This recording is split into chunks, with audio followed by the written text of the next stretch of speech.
22 of 35, 340 yards, 9 yards per play. That's significant. Yes, it is. It's really significant. And then 3 touchdowns, 3 sacks, 123 quarterback rating.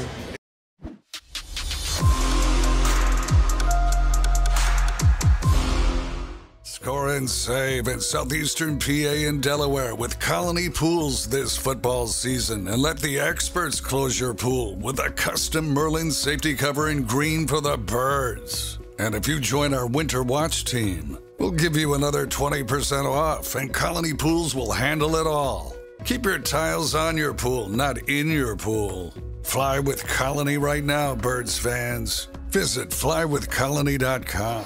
Welcome into the Lehocky Postgame Show. I'm Devin Caney, and guys, it is time for Game Balls by Colony Pools. Flywithcolony.com. Mike, I feel like I've been picking on you all night, so I don't know if I want to make you go first unless you feel so inclined. No, let these guys go first because they'll whine and cry that I took their game ball. What? So let's start with D-Gun. What? I stole his thing last time. Go ahead, D-Gun. Who's your game ball go? I think it's easy. I'm going to give it to Devonta Smith. I mean, 8 catches, $169. That acrobatic touchdown catch was enough in itself. I think that was an exclamation point on an incredible day for him. You know, he went from getting no balls the first game to now being the star of this particular game. One of many stars, but the star for me offensively in this game. I'll give it to Devonta Smith. You know, there's a side of me that wants to give it to Jalen Hurts, but, you know, he had it last week. I mean, last week I think we all gave him the game ball. You know, 22 of 35, 340 yards, 9 yards per play. That's significant. Yes, it is. It's really significant. And then 3 touchdowns, 3 sacks, 123 quarterback rating. It's hard for me not to give it to him. But given the fact that, you know, the Slim Reaper, you know, didn't catch any balls the first week, kind of got into the mix. I mean, he just broke out today.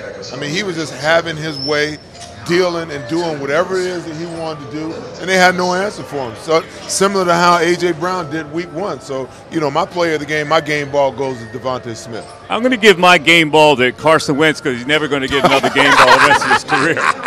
I love it. But seriously, I have a sentimental touch for Brandon Graham, and he shows up today, gets 2.5 sacks. He's with this team. He showed production today. So I admire that. I respect that. I'm going to go with Brandon Graham for my game That's ball. pretty good. Okay. Also had a strip That's sack, pretty good. really throwing it back to 2017-2018 season with the Carson Wentz thing. So love to see that. And love the defensive player getting a team. Yes. You know, Wow. Brandon Graham, special player in this Yeah. franchise, so he deserves the game ball. All right, I'll take it. So you guys had Devontae, Brandon Graham.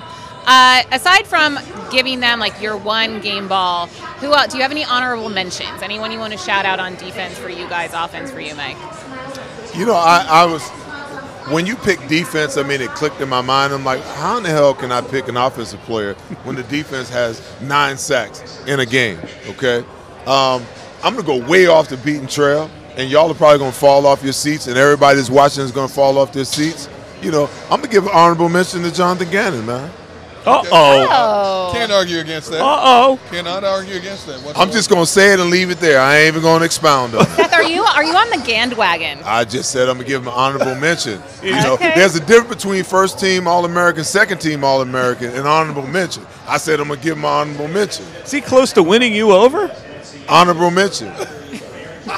That is the best political answer I've heard yet. D-Gun, honorable mentions? I can't defense disagree with them. I mean, we have lambasted Jonathan Gannon since last season. We spent all off season talking about him, training camp talking about Jonathan Gannon. We even ripped him after the first game against Detroit. But the last 2 games, he has put together 2 good defensive game plans in a span of 6 days. I have to give him honorable mention, but like Seth said, I'm not on the bandwagon. He is not first-team All-American yet. It's week to week with this guy. I still don't know if I trust him 100% yet. And I hate to be that person, like the kind of negative voice coming in, but it's like, did defense improve? You know, did they have a really good game, which they undeniably did, but also is Washington just a bad team? And Well, I mean, we got to Carson Wentz pretty easily. we talked about it in another segment because I heard someone talking about it last week. on the radio. They said, well, is the Eagles defense that good, or is Kirk Cousins that bad? Right. So we can ask the question today: is Carson Wentz that bad, or the Eagles defense that good? I would say that when you see a quarterback struggle the way these two quarterbacks struggled the last 2 weeks, it's an effect of what you do to them. That's why I always talk about pressuring the quarterback and blitzing, because it's not so much that I just want to see quarterbacks get hit. You have to speed up their clock. You have to make them, you got to speed up their thinking process. You got to speed up their throwing motion. All of those things, the speeding up is what creates the turnovers. It's what creates the mistakes. And if you're going to get that, if you're going to move off of being last in the league in sacks, next to the bottom of the league in turnovers, and so on and so forth, then you're going to have to be more of a pressure team in situations where it lends you to do it. And I'm not talking about being careless, but you can't be 19% and be third in the league in pressures. You just can't live there and be a successful defense. I totally agree with that mindset, but it's just that Carson Wentz is so bad that I have a hard time. You know what I'm saying? I'm just paralyzed by his. Let it go, man. I can't let it go, Mike. I can't Just let take. it go. I just can't take it. Mike, he is so bad, but I think the Eagles did exactly what I wanted them to do, and that was they got to his head. Yes. They literally They physically did. got Like to I said, Carson Wentz, but they got in his head. I don't want to take anything away from the Eagles defense. I just looked at him and he made my eyes hurt today. And I'm so glad that he's not here. I'm so happy he's not. We were laughing not even at one point, at several points throughout that game. We were laughing because it just got so ridiculous. Yeah, it's just ridiculous. I just, while I'm watching the game, it's like, I'm trying to find the right adjective. Help me here, Mike. You helped me last week. When you didn't use that. Proclivity? You didn't use proclivity today. I mean, listen. The issue is you got the second overall pick, who's no longer here, playing on a division rival, and you got the guy that's picked 53rd overall in the second round. That not much was expected of him. That probably was picked. Yeah, maybe to be. I mean, you thought that he could be a backup. Yeah. Okay, that's why he got picked so late. You never envisioned him being a starter, and I'm pretty sure Howie probably picked him as an asset that he could probably move down the road. Yes. And we're looking at this game today, and the guy that was supposed to be the franchise is struggling on the other side, and the guy that not much was expected of is blossoming into a franchise quarterback. I mean, just think about the juxtaposition. That's of all what of it that. is. There Juxtaposition. you go. Ah, yeah. I knew it was in there. I love it. All right, quick honorable mention that I have, because I mentioned the stat. He's part of our team here, Lane Johnson. I find it mind-boggling that he hasn't allowed a quarterback hit since week 7 of last year. That's unbelievable. That's Not a bad impressive. choice. That's not a bad choice. I agree with you there. I'm agreeing with everybody today. Yeah. I was going to ask if you have an honor. Have you given one, or are you just agreeing with? I'm agreeing with Seth, and I'm agreeing with Mike. I'm good. All right, very original. Hey, Mike, Yes, I I'm good. I'm going to say this. I'm not surprised that Lane Johnson has played as well as he's played. Once he got past the injuries that he was dealing with, about a year ago, back in the summer, I think that, I think he's a premier right tackle. And I think if you put him over at left tackle, he'd be a perennial all-pro over there as well. He's just that darn good.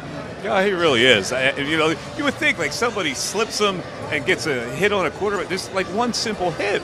But no, pretty amazing. Going back to the draft pick, we all remember the moment when Jalen Hurts was selected, and I think something that's really interesting and was highlighted in today's game, we were all so upset, right? I think everyone was kind of or scratching our heads at least, because Carson Wentz was the guy. Now, looking back where we are, especially after this game, does it make Howie Roseman kind of seem like a genius? Did he know when he drafted Jalen Hurts, or was it truly a backup insurance pick? Sometimes you get lucky, Devin. And listen, no disrespect to Howie, but that to me, the Jalen Hurts evolution to be the starting quarterback and the downfall of Carson Wentz is just one of those in the stars type of things. I couldn't agree with you more. Everything that is done in the National Football League, I don't care how much they weigh analytics, scouting reports, there's some luck involved as well. Mm-hmm. You look at some of the greatest players that ever played the game, i.e. guys sitting to my left, they were low-round draft picks. Think about how many high-round draft picks were bust in the National Football League. First and second-round picks, they were afterthoughts after just a couple of years. I think there is some luck involved. Now, whatever the mindset was for taking Jalen Hurts in the second round, when he was projected to be by the experts at the very earliest, the third or fourth round pick, they decided to take this kid in the second round. I think we have to sit here now as we look at how the storyline is unfolded and give Howie and his organization kudos for taking him, because we were all shocked that they took a quarterback in the second round that year when they had so many other needs. Well, listen, I wasn't shocked because, you know, that preceded, you know, the quarterback factory comment. Yeah. You know what I'm saying? Oh, you know, we want to be a quarterback factory. So I wasn't shocked in the least little bit that he made the move.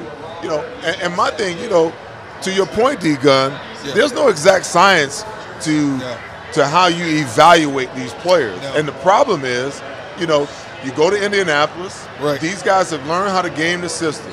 They can run faster 40s, they can jump higher, you know, faster three-cone drills, all of that stuff. And they've got measurements for all of those things. The thing they don't have a measurement for is they don't have a measurement for what's in here. And even though, you know, they give these guys the Wonderlic test, and I think they've stopped it now, I've seen guys completely flunk the Wonderlic test and come in and they're football savants. So that Wonderlic test means absolutely nothing when you talk about the intellect of a football player and how he operates on the field. Well, you know what? The other thing is, Devin, is that you can't measure what it is that motivates someone, you know, to be great.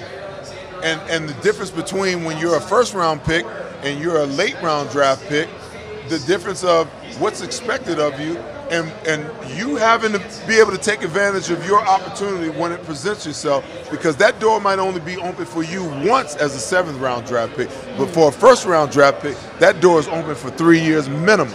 Well, whatever it is that's motivating Jalen Hurts, he's got a lot of it, and he's doing it well.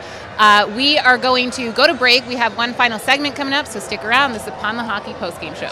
Score and save in southeastern PA and Delaware with Colony Pools this football season, and let the experts close your pool with a custom Merlin safety cover in green for the birds. And if you join our Winter Watch team, we'll give you another 20% off, and Colony Pools will handle it all. Keep your tiles on your pool, not in your pool. Fly with Colony right now, Birds fans. Visit flywithcolony.com.